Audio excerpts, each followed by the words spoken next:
Hey you guys, I just wanted to take this opportunity and to let you know we have the up and coming Game Changers Summit live coming up on January 27th to 29th. A 3-day virtual experience with 24 world-class game-changing leaders from around the world. We're going to be talking about entrepreneurship, marketing, branding, personal development, health, self-mastery, business and leadership, just to mention a few. We're going to be featuring Dr. John DeMartini, Marshall Goldsmith, Bob Berg. We're going to be featuring the Instagram influencer, Natasha Grano, and many, many more. Now, you can become a participant in the Game Changer Summit Live for free. All you have to do is go to the following URL, https://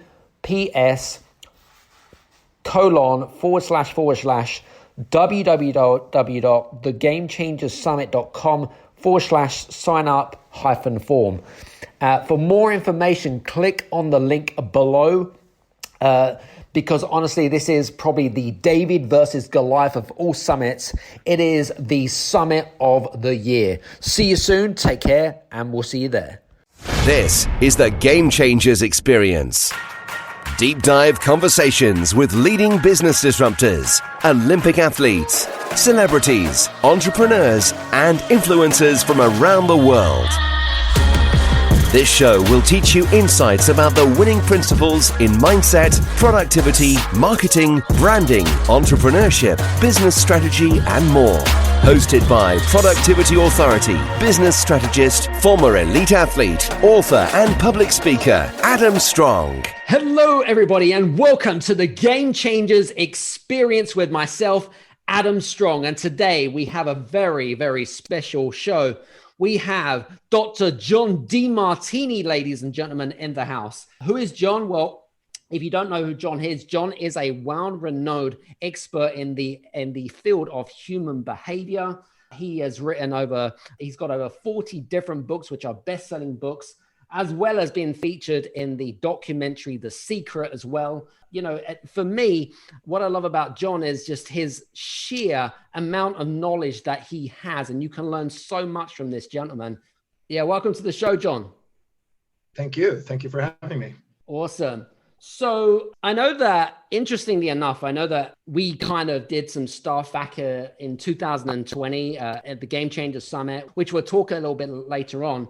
And I'm just so privileged to have you on the show today as well, because you've just got an abundance of amazing knowledge to share with people, which I love. Now, you've accomplished many things in your life, you know, whether it be speaking around the world, whether it be inspiring people, whether it be learning and studying about, you know, human behavior and performance. But where did the calling come from, you know, back in the early days? And what was the big, huge breakaways for you, just to give people a bit of a background story? When I was born, when I was about a year and a half old, after I was just starting, I found out that I had a speech impediment. And I had to go to a speech pathologist from about a year and a half on to, I think, around 4. Okay. And I also had a leg and arm deformity, and it was turned inward. And I had to wear braces until I was 4. Boy. So I think the speech impediment and the constraint had something to do with my pathway. Mm-hmm, mm-hmm. I went on to start elementary school, and no matter what I did, it just didn't work for me. I had difficulties comprehending and reading and things of this nature. My teacher put me in the dunce class, had to wear a dunce cap. I hate that. Yeah, that was 1960 around. Right. And I was told by my teacher that I would never be able to read, write, probably never communicate effectively, not amount to anything, not go very far in life. So they didn't have a lot of hope, but they thought, well, maybe now that he's out of his braces and he wants to run everywhere, put him into sports, he might be able to do something there. Mm. Well, that led me to baseball and surfing. And surfing in Texas wasn't the best place to surf. And I made it through elementary school with the help of the smartest kids by asking a lot of questions. And then when my parents moved from Houston, Texas to Richmond, Texas, into a small lower socioeconomic area, I didn't have a bunch of smart kids to ask questions to, and I failed and I dropped out of school. So at 13, I left home, and I was a street kid from 13 to 18. Wow. And I first hitchhiked at 14 out to California and down into Mexico to surf in California and New Mexico. My parents gave me their blessings, believe it or not. I have a notarized document showing that they give me freedom to go surfing, because they knew I wasn't going to make it in school, and that was like a torture. And I wanted to ride big waves. So I eventually made enough money panhandling to go and fly to Hawaii. And I lived first under a bridge, then in a park bench, then in a bathroom, and then in an abandoned car, and finally in a tent. Kept social climbing. And in Hawaii, I nearly died at age 17, right before my 18th birthday. Mm-hmm. And I was unconscious for 3.5 days. Luckily, a lady found me in the jungle and took me to a little health food store. And leaving that health food store, I saw a flyer on a door that intrigued me. And it was a special speaker. And I never went to classes anywhere. It wasn't my thing. But something about this guy that was speaking, I thought, and I think I'd like to go hang out and see who this is. And one night, with one man in 1 hour, with one message, this gentleman named Paul Bragg really, really got to me and really spoke to me in such a way that night that I actually thought that maybe somehow I could overcome my learning problems and someday learn how to read and someday be intelligent. I never thought I could ever be intelligent until that night. Mm. And that night I had a dream, a vision, literally an epiphany vision kind of thing, of me speaking and traveling the world, because I love travel. I loved hitchhiking, going places. And I wanted to travel around the world, and I wanted to be intelligent. I wanted to say and learn and share. And I wanted to be a teacher. So I set out and wrote that down. Okay. Wow. That's amazing. You know, because you mentioned about like you had your parents' blessing. Did you ever have any, I suppose, not regrets, but kind of when they said to you, oh, you know, you have our blessing. Did you kind of ever feel like you feel abandoned by them at any point in time? No, okay. I look back at my, I don't have anything that I can say other than thank you to my parents. I had a notarized form. I had to go down to a notary with my mom, and they notarized a document that I could carry and fold it up in my kind of wallet-looking thing that they had. Right. My dad said, keep $13 in your pocket. Never spend this $13. So they can't put you in a jail for vagrancy. And make sure you have this document. And here's the contact details in case you ever get pulled over, or, you know, people wonder why you're doing what you're doing. And they took me out to the freeway, Interstate 10 in Houston, Texas, and said, go live your dream. Wow. At 13 years old. Well, I left home at 13, but I every once in a while I would see my parents. And then at 14, I said, I'm going to California. And they said, well, let's get this organized. And they made the arrangement.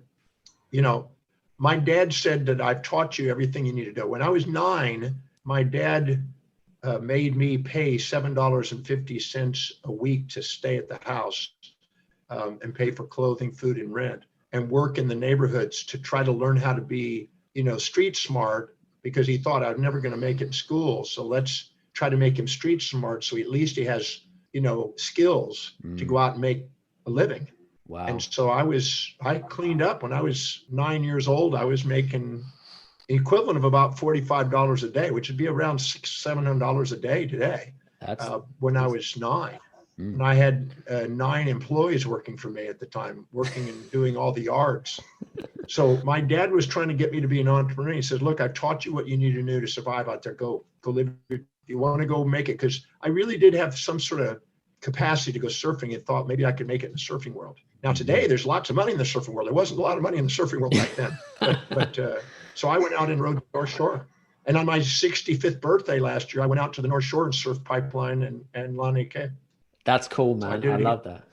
You know, it's interesting. You like seeing you and people that know you wouldn't see yourself as a surfer, right? I mean, I would never have seen you as a surfer, but hey, you know what? We've all got hidden talents, John, right? Exactly.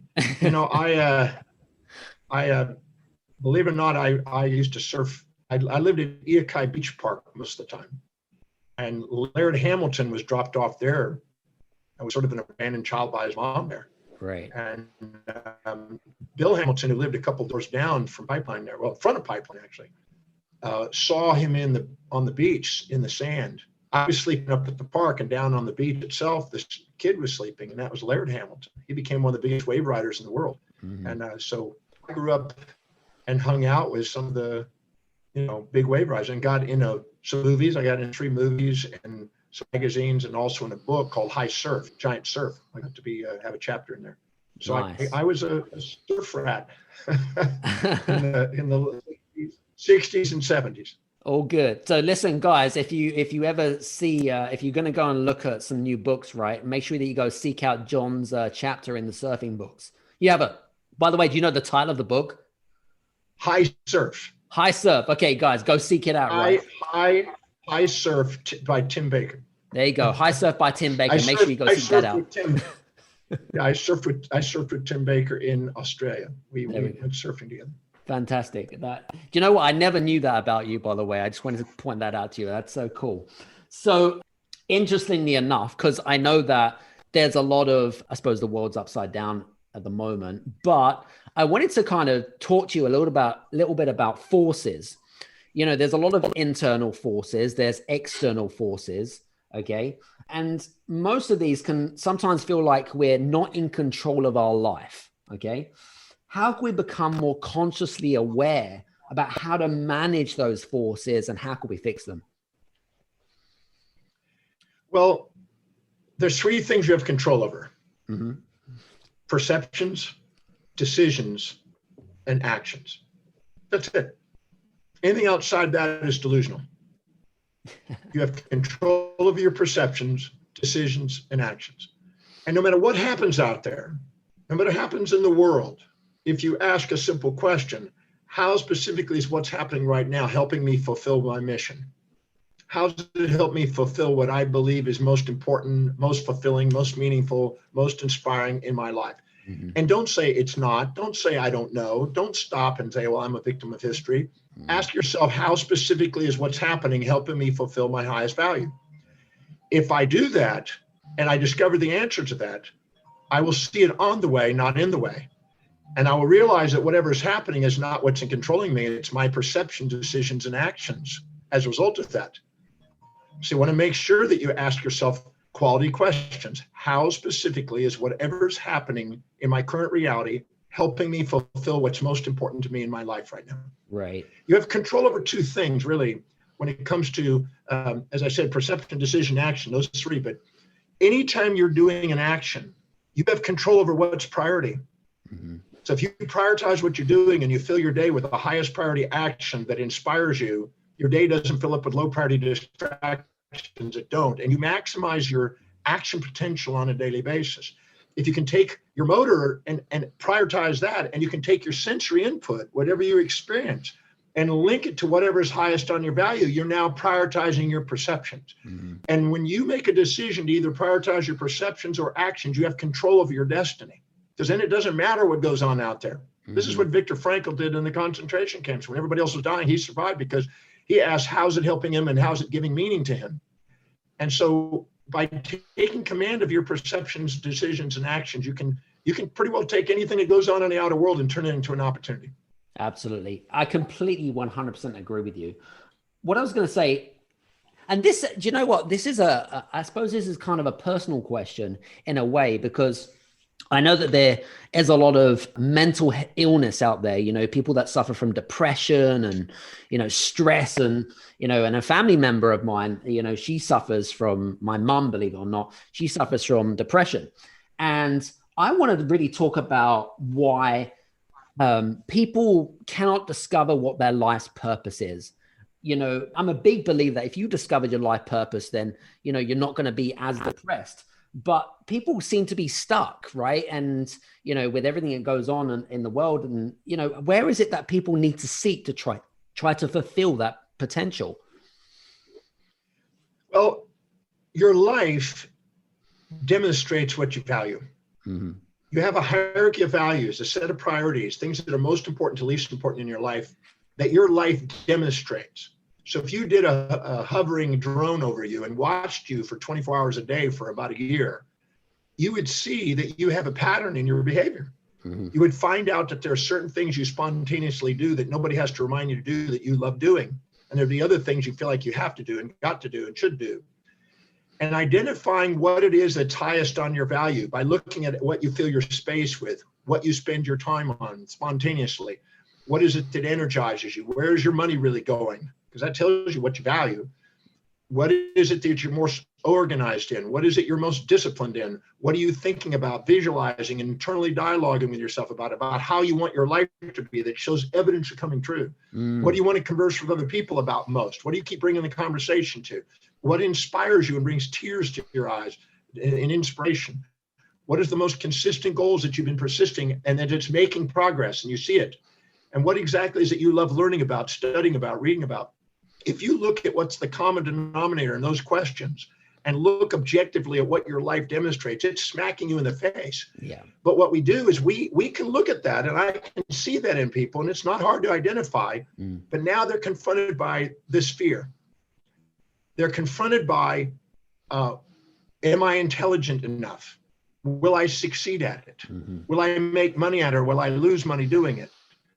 What will happen to my loved ones? Will they still respect me, or will they reject me for doing it? What will happen in society? Will they reject me? Do I have the vitality or the looks to pull it off? Is it morally, ethically right to the people I've subordinated to in moral construct? These fears make people fit and live in the shadows of other people, and that's where the confusion comes in. I've not ever met an individual that didn't deep inside know what their mission is. They know inside, but the fear of what the consequences of pursuing it makes them lie to themselves saying, I don't know. And I've been doing this in the breakthrough experience for 32 years and helping people every week doing that, but I do it. And each individual knows inside, but they don't want to admit it to themselves because now the confronting of all those phobias come in. And all those are a result of subordinating to outside authorities. As long as we put people on pedestals and think, well, they're smarter, they're more successful, they got more money, they got a more stable relationship. As long as we compare themselves to them and are too humble to admit what we see in them inside ourselves and minimize ourselves to others, we'll inject their values, which will create confusion and conflict inside ourselves about what we really want. That's why people are afraid to admit what they want, but they know inside. No, I agree. But don't you think it's also about attitude as well? Because you've got to have a great attitude, right? If you want to change something, then you've got to be there. Otherwise, it's just not going to work, right? Well, if you're not inspired by what you're doing, you're draining your life away. Yeah. You know, you're hurting a company. If you're working in a company you're not engaged in, you're hurting your own life, and your physiology is going to show for it over time. If you're not authentic and you're not inspired and you're not grateful for your life, you're missing it. You're allowing the world on the outside to dictate what it is instead of you on the inside. Nietzsche warned against this. All great philosophers knew this. So we're not here to stand in the shoulders, you know, in the shadows of anyone. We're here to stand on the shoulders of giants. We're here to own what we see in greatness around us and stand up and take command of it. But I'm certain that people know, because I've been doing this a long time, and I've confronted people's BS. People come up with all kind of BS. I don't know. And oh, really? I've never found that to be true. I found that they are afraid of the consequences of pursuing what they know what they want to do. That's it. That's interesting. Interesting connotation. I love that, by the way. So as we're on the subject of fears, by the way, how do we take those fears and turn them into opportunities? Well, let me just wake up a fantasy fear combination. I want you to imagine a magnet that's got a positive and negative pole. Right. Okay. Now, the positive pole is something you seek. The negative pole is something you repel. Attract, repel. Yep. Let's just put that connotation to it. Sure. Now, let's say you meet a really hot girl, okay, and you're attracted to her. The moment you're attracted to her and you're infatuated with her, and you can't live without her, you now fear her loss. So the second you infatuate with something, you fear its loss. So that philia breeds that phobia. Now, the second you now see something that you resent, and you're conscious of the downsides, unconscious of the upsides, and you resent, you're wanting to avoid it. But the moment you are now resenting something and have a phobia of something, you create a fantasy of escape. And so now you have whatever you fear, you have a philia getting away from it. And whatever you fantasize, you have a fear of losing it. So you have the fear of loss of that which you seek and the fear of gain of that which you are trying to avoid. So anytime you have a highly polarized, subjectively biased perspective that labeled thing of the absolutes, all good, all bad, all positive, all negative, you just live your life in fear because you have the fear of loss of that which you seek and the fear of gain of that which you're trying to avoid. So anytime you try to live in somebody else's values that you put on a pedestal and expect to live outside your own hierarchy of values, in their values, you have a fantasy which now creates an anxiety. The moment you set up a fantasy, you're creating an anxiety. Depression is a comparison of your current reality to a fantasy you're addicted to. So if your mom is depressed, she's comparing her current reality to a fantasy about how she's supposed to be or how life's supposed to be or how it should have been or how she would hope it would have been. And whenever you have those fantasies and don't find the drawbacks of the fantasies, you won't find the benefits of your realities. Did you hear that, guys? But there's a lot of depressed people out there, and I think that if you're listening, there's a lot of people that are living in fantasies that have depression as a feedback to let them know that they're pursuing fantasies. Yeah. Depression's not an illness. No. That's a bunch of crap that people keep marketing. Your depression is a feedback to you to let you know you're pursuing unrealistic expectations on something in life. That's what it's doing. And it's actually a friend. It's actually trying to give you a feedback to let you know that whatever you're expecting, you don't have a strategy to get, or what you're expecting is monopoled, one-sided. If I'm in a relationship with somebody and I expect them to be nice, never mean, kind, never cruel, positive, never negative, I have a delusion. I have a fantasy. They have a set of values. You support their values, they're going to be nice. You challenge their values, they're going to be mean. They're going to have both sides. But if I have an expectation of them only being one side, I got an unrealistic expectation. I've got a phobia and then now a depression coming in. I get angry and aggressive. I get blame and I'll feel betrayed, criticism and challenge, despair and depression, desire to exit and escape, frustration and futility, grouchiness and grief, hatred and hurt, irritability and insanity. I call those the A, B, C, D, E, F, G, H, I's of negativity. And there's too much of that negativity out there in the world. I can tell you that for sure. But there's too much fantasy. Too much fantasy. Absolutely. And interesting, we talked about fantasies are the sources of them. Yes, it's true. And we talked about a lot about in the summit, actually, when you were talking about the fact that so many people live in this fantasy world and just people need to wake up, right? Well, like I said, I'm not a nice guy. Okay. I'm not a mean guy. I'm a human being that has times when I'm nice persona and times when I'm a mean persona. Agreed. Would you agree you have that? Absolutely. Okay. So if I have an expectation on myself to be one-sided, I'm going to end up being depressed because I can't obtain it. If I'm expecting you to be one-sided, I can't obtain it. If I expect you to live in my values, it won't last. Can't do it. If I expect me to live in your values, can't do it. So anytime you envy somebody and look up to somebody and try to live in their values, envy is ignorance, imitation is suicide. Anytime you look down on somebody and expect them to change to fit your values, you have anger. So anytime you have unrealistic expectations, your body creates a depression and response to let you know you are living in a delusion. And that fantasy of expecting the world to be something it can't be is the source of a lot of our psychological concerns. Definitely. Good. I like that. Interestingly enough, and this is a question actually that I got from one of our audience members, and she asks, she says, are there any specific human elements that can help assist or change behavior? You have control over perceptions, decisions, and actions. Anything other than that is a waste of your time. So that's a very simple answer, guys. Yeah. So what you do, don't look for some external source of what's going to save you. Don't blame things on the outside and look for saviors on the outside. That's for the masses that are ignorant. Yeah. Realize that you have command over your perceptions. So if you're seeing the downside of something, stop and ask what's the upsides. It's that simple. If you're seeing the upsides of something, stop and ask what are the downsides. balance the equation, because you're not seeing the whole, you're only seeing half of it. And that's a bias. And that sets you up for mania or depression, manic and panic states. This is what causes the volatilities in people's lives and instabilities in people's life. They don't learn how to govern themselves. Our executive center in our forebrain, in the medial prefrontal cortex, has the ability to inhibit the excitations of the lower brain systems and moderate those polarities of impulses and instincts that are seeking and avoidance reactions. So we have the capacity, if we live by priority, to get blood glucose and oxygen into the forebrain to allow us to have governance and have self-management. We are designed for self-reliance and self-management when we live by priority. That's why I tell people, find out what your hierarchy of values are. I tell people to go to my website and take advantage of the complementary value determination. Find out what your values are. Find out what's really priority, what's important, and stick to priority. Your life will change the moment you get on priority and stick to the highest priority actions and change your perceptions no matter what happens to how's it helping you fulfill your highest priorities.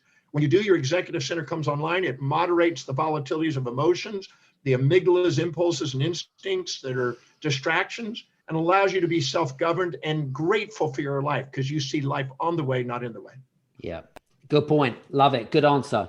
Interestingly enough, we're talking about fantasies, distractions. I really kind of want to go down there road a little bit more. I want to talk a little bit about energy and where energy comes from, because what I'd like to know more about is how we can create more positive energy and what is it that we need to do to take advantage of that in order to make ourselves and our business successful.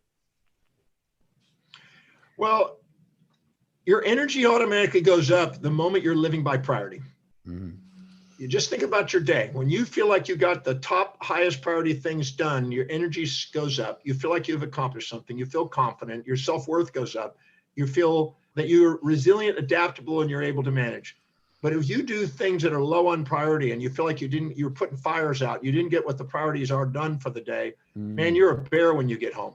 And you're more volatile, you're less resilient, you're not adaptable, you're more black and white, you're more right and wrong, you're more likely to project expectations that are unreal. So living by priority is the most significant thing to raise your energy levels up. I don't want to call it positive energy though, because it's not. That's a false construct that's been taught by the positive thinking movement. Energy is not a positive thing or a negative thing. It's a combination of the two. It's the voltage between the two. So if you're sitting there living in a fantasy, you're going to have a nightmare to counterbalance it. That's the positive negative poles. When you synthesize those and bring those into balance, that's when you have the most potential energy. So I'm setting objectives. The difference between a fantasy and an objective is a fantasy is looking for a one-sided outcome, which leads to a false passion. And the other is a mission, embracing the positives and negatives in the pursuit of something grand, something great. You don't go to Mars like Elon Musk go to Mars without having a lot of crashes and explosions and a lot of setbacks and a lot of downsides.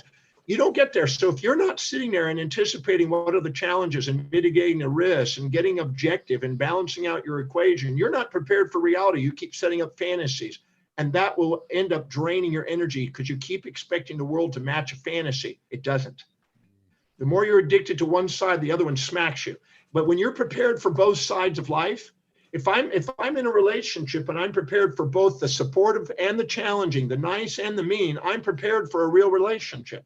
But if I'm expecting a fantasy and I only want the fantasy and only want to be the positive side, the nice side, I have a fantasy and I'm going to end up with distress, not eustress. And I'm going to have no resilience. So it's important to have more energy comes from the embracing of both sides of life than it does by searching for a one-sided pole. That's called bipolar condition. Right. Fascinating. Really fascinating. So interestingly enough, because I know that, with what's going on and stuff like that, I see that a lot of people are struggling right now, especially entrepreneurs, because that's mainly who we are, our audience and our listeners and things like that. And I get the same question over and over again. How can I reinvent myself? What do I need to do, Adam? What do I need to do to get out this cycle, this habit, this cycle of despair and depression, or whatever you might want to call it, fantasy? What's the best advice to try and reinvent and reinvigorate themselves? Very simple. Stop projecting assumptions onto the market and find out what the friggin' market wants. Bam. Stop projecting self-righteous assumptions about what you once did that worked and live in the past and expect the world today to be the same as the past, or to hold on to a fantasy that you're supposed to just be taken care of, and find out who you care about. You see, I said at a church one time, if you're poor, it's because you don't care about humanity. And they go, what? Hold on a minute. I said, if you really cared about humanity, you'd find out what the hell people want and what they're needing, and go and find a way of efficiently and effectively, competitively deliver it. And if you're too busy dwelling about how things are depressed, you don't have your mind on anything but your problem instead of your solution. And your solution is go find somebody to serve.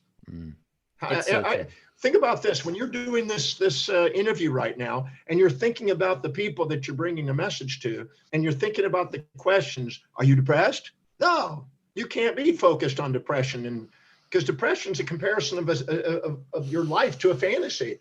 But the second you go out and serve somebody and make a difference in somebody's life and have fulfillment, you're not depressed. No. So what people do is entrepreneurs have assumptions that they know what the market needs. They're righteously projecting their pride and arrogance onto the market and saying, well, I know what it needs, and let me just go and they should know and recognize how great I am and everything else. That's not how you build a business. You build a business by being really methodical in finding out what people want and finding out who's delivering it and finding a way of more effectively and efficiently delivering that product, service, or idea in a way that is at a cost-effective, fair exchange, sustainable manner. There's no problem in business. There's never a lack of business. Never a lack of business. It's a lack of caring about people to get that business. I agree. And, we're in the age of relationship building, right? And so important, especially as so many people are working from home these days, and building trust and authenticity and connection is so important these days. And I completely 100% agree with this, like music to my ears. But let's talk about ego, because I know it's one of your favorite subjects, ego and controlling the ego. And where does the ego come from? And why is it that people just can't, control themselves? They can.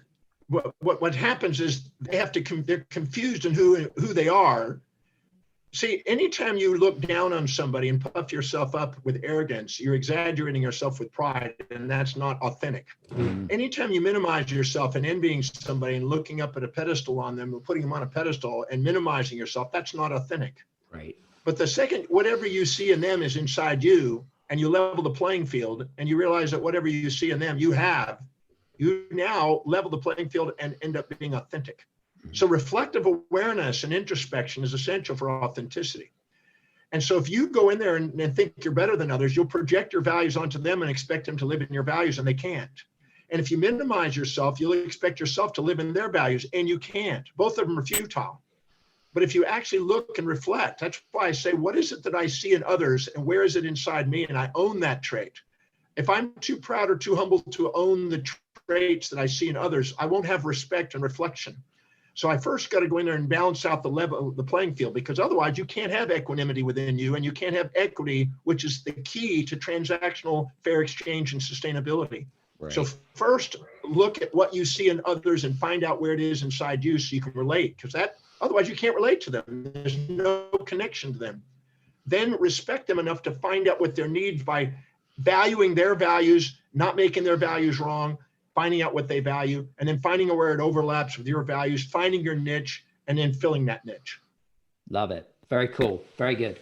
Now, another question coming from the audience, by the way, and this is a little bit long-winded, but I'll kind of shorten it down. It says, is it possible that our soul carries memories or characteristics from generations before us? And is this why we naturally, I suppose, drawn towards particular friends or things, or destined towards future success or failures? Is there a theory that maybe relate to this? And how can we use this knowledge to achieve success? Every time you perceive something challenging your values, your sympathetic nervous system of the autonomic nervous system comes online, and it methylates certain histones in DNA with epigenetic tags. Anytime you see something that supports your values, that activates the parasympathetic nervous system on your autonomic nervous system, it acetylates with epigenetics, the histones and DNA, And those are tags. And those tags are multi-generational. They can be carried from up to 5 generations, they now know, maybe even longer, but at least 3 to 5 generations. So something in a parent that was stressful to them can be still in the genetic tagging inside you epigenetically. And you can carry on some of those epigenetic tags. Are they set in stone? No. You have the capacity to neutralize those tags by neutralizing your perceptions and the associations you make with events in life. But you can, if you don't know how to neutralize those, still carry on those tags. And they can cause now what we call in this life, our new gestation, what we could call impulses and instincts in our life. We carry those forward. And so things that are supportive of our values that are carried on, we now are attracted to, and things that challenge our values, we're repelled from. So we can carry on, learned in this life, and also epigenetically coded from previous generations. We can learn those things. We can also extract or inculcate viral horizontal gene transfers from viruses that also have codes that can impact our impulses and instincts. Wow. So that's called a horizontal gene transfer. So all of those can impact our consciousness. Now, anything that we store in our subconscious mind, or where all those impulses and instincts are stored in our subconscious mind, and causes within 200 to 800 milliseconds reactions in our brain faster than we can think. So most of us are automatons reacting to misperceptions and these emotional tags that are running our lives and acting like animals without realizing it. That's why it's so important to live by highest priority and the highest values, where you're more objective, because you neutralize the tags and set yourself free from those impulses and instincts from the past, and allow you to take command and decide what you want to put on those tags for the future. Because if you do, and you are loving, and you're more resilient and adaptable, and you're more present, you take that subconscious and you put it into the superconscious. And you now myelinate the forebrain. You now have self-governance. You now direct it. You live by design instead of duty. Instead of letting the vicissitudes of the impulses and instincts from the past run your life, you're now taking command and living by design, and you're master planning your own pathway. That's the master. And I've been teaching people how to do that for years now, decades, in fact. And if they don't take command of their life, any area of their life they don't empower and take command of, other people are going to overpower them. They're going to be reacted to the world on the outside instead of called from the world within. Fantastic. Well, I hope that was useful information, guys, because honestly, I mean, we could literally stay on here for hours and hours, and we could just have lots and lots of fun. But I know that Dr. John DeMartini is extremely busy, but we are looking forward to having him on the side. By the way, John, what in terms of 21, right? How does you see things like for you in your business, and how does you, what is it that you're working on in 21? And, you know, how are you going to be like maybe showing up slightly different? Because every time, I think 2020, I think I saw you everywhere on social media. You're like, oh, there's Dr. John. There's John again. But how are you, what did you learn from 2020, and how are you going to translate that success into 21? Well, I'm going to continue on with it. I'm going to continue. Look, the bottom line is I'm a man on a mission. I've been doing it 48 years on doing what I can to serve people. We reached about 250 million people last year. I will do that and probably exceed that this year. We're doing every podcast, every webinar, every live seminar, every speech. We're writing books. We're writing articles. It goes to 1,400 magazines. We're constantly putting information out into the world to constantly do what we can and make of service to people. As a result of that, well, that's exactly what's going to happen. It's going to expand. So it'll be just as an expanding year this year as last year. You know what? That's what I love about you, because you are a true giver. And you've got such an abundance of knowledge to share to people. And I just love that. That's a great value that I love about you. And that's probably one of the reasons why we get on so well. Well, the thing is, you know, I made a commitment that I was going to learn and study. And I when I was 18 years old, I wanted to understand the most. I asked my mom, because she asked me what I wanted for my birthday when I was about to turn 19. She said, what do you want for your birthday and for Christmas? I said, I want the greatest teachings on the face of the earth by the greatest minds who ever lived from around the world. And she said, you sure you don't want a t-shirt? I said, no, I want the greatest teachings. So I have spent my last 48 years studying the great classics, studying the great minds, the great leaders, anybody who's done extraordinary things and left their mark and originated new innovations on the planet. I've devoured, and I keep devouring. I've got 19 people sending me research articles on a daily basis. I'm going through, dozens and dozens of articles every single day. I'm researching, trying to keep ahead in many fields. Wow. I want to build the most universal principles that people could stand on, that would be certain to be able to build a life that's masterful. And so I love doing that. And there's no end to learning, because the more you know you don't know, and it just keeps growing. So I can't wait to get up in the morning and learn something new and then share as much as I just learned that day. So I have constant learning, and then I have constant wanting to share what I just learned. So that keeps you invigorated and keeps you focused. You don't have time for depression because you're too busy serving. I absolutely agree. And because you come from a place of purpose and value, and likewise, and you just, all those, they're just distractions, like as you said, and you just don't have time for any of that kind of crap. So what I was going to say, if you have time to think you're depressed, you're not on priority. No, I agree 100%. So what I was going to say, really excited about you being featured on the next Game Changer Summit live, by the way. And can you just give us a little bit of a taster about some of the things that you're going to be teaching us? Well, some of the same things we're talking about here. We're going to be doing everything we can to help people be more productive, more inspired, more fulfilled in their life. As long as you're setting goals that are congruent and aligned with what you value most, you're going places. But the second you don't, you're designed to self-defeat. So I'm going to be talking about how to prioritize that, how to set that, how to know a difference between a fantasy and objective. There'll be a whole lot of things that we're going to cover on there that'll be eye-opening, invigorating, and definitely life-changing. Absolutely. Listen, John, I just want to say thank you so much for joining us here on the Game Changers Experience. I always enjoy our conversations, as always, buddy, and really looking forward to seeing you on the summit as well. So just want to say thank you so much. Well, thank you for having me again, and I look forward to the summit, and thank you and for what you're doing, because we're all out there doing our best to make a difference. So thank you. Awesome. So guys, listen, if you've enjoyed today's conversations with me and Dr. John DeMartini, please do me a favor. John's going to be featured on our summit. If you want to know more details about the summit, please click on the links below. And also do connect with John DeMartini as well on the social media links, on the links below. I'm sure, just mention about the podcast, so that you've listened to him on the podcast, and I'm sure that in due time, him and his team will be able to respond. So just want to say thank you so much for today, and we'll see you soon on the Game Changers Experience. Take care. Bye-bye. Hey, you guys, I just want to say thank you so much for listening in to this episode of the Game Changers Experience. I hope that you got some amazing value, some great insights, and golden nuggets that you can implement into your business straight away. I would really, really appreciate it if you could leave a 5-star review on the button below. Have a fantastic day, and we'll see you on the next episode. Take care.